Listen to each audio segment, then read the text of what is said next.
Hello and welcome to Moving Forward Australia's Wednesday Minute. My name is David Cherry, and as you can see we've changed the concept from audio to video.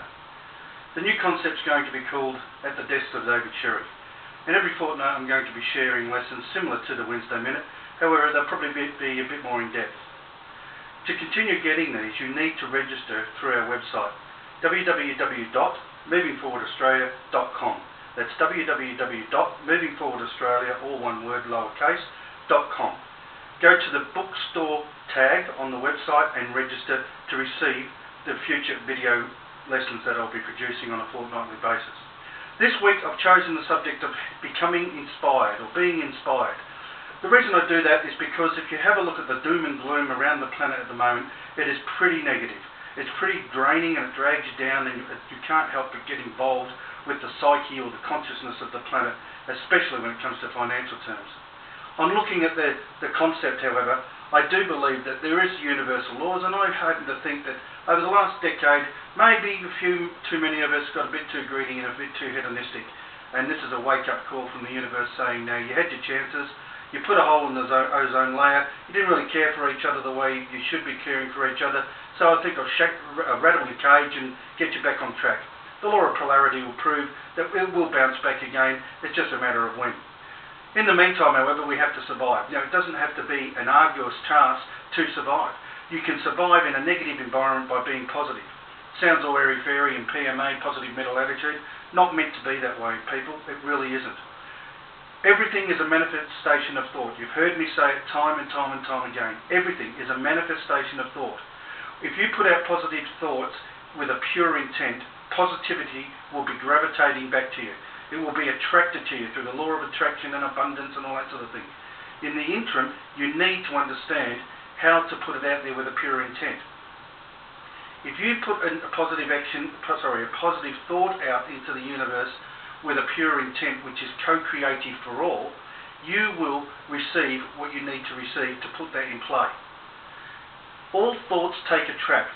You can go down the negative track, or if you recognise you're on the negative track, you can do a U-turn and turn it into a positive track. This week's downloadable worksheet has 100 suggestions on how to change your negative thought processing into a positive process.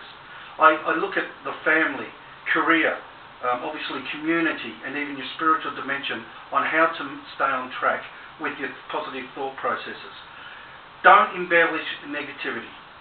Do the opposite. Be the circuit breaker of negativity. Break it in half. Do a U-turn and start setting examples. In the words of Sir Laurence Olivier in the narration of Time, he says, if you truly want to change your world, my friend, first you must change your thinking. Now, we can't stop thoughts from arising, we know that. Positive and negative thoughts fly in and out. Focus with a pure intent on what you really want. Over the years, I've met many people who have suffered with very hard challenges, both physically and financially, and also with relationships. So there's three avenues there. And yet, some of them just seem to keep going on and overcoming these challenges and building something from nothing. That's how it appears. The trick they have is they make a plan. So they work out where they want to be. Let's say June 30 this year. They work the plan to get to their goal or their ambition. And then when it's working, they allow it to work for themselves. Far too often do we self-sabotage a plan that may be working, because a lot of us suffer with not being able to receive. So work the plan, work the plan, and then allow the plan to work for you without being lazy and losing sight of the whole thing. 10 years ago or a decade ago, if you hadn't known these times were going to come upon us so quickly, we would have been a lot more flexible with our thought processes. We would have been a lot more savvy with how we spent our money. We'd be a lot more cautious, and we'd have a bank set there. I say to you people now, as night is day, black is white, they're opposites, so is good times and bad times. That's life. Life wasn't meant to be easy. It doesn't matter if it's easy. It's what you do with life. Life is a journey. It's what you become along the way, not what you gain. If you gain and share co-creatively along the way, you have done your job.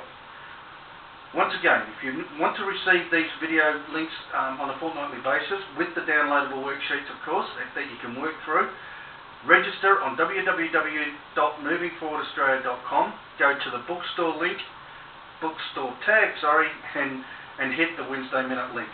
My name's David Sherry, and thanks for hearing me out. Look forward to speaking with you in a fortnight. Thank you.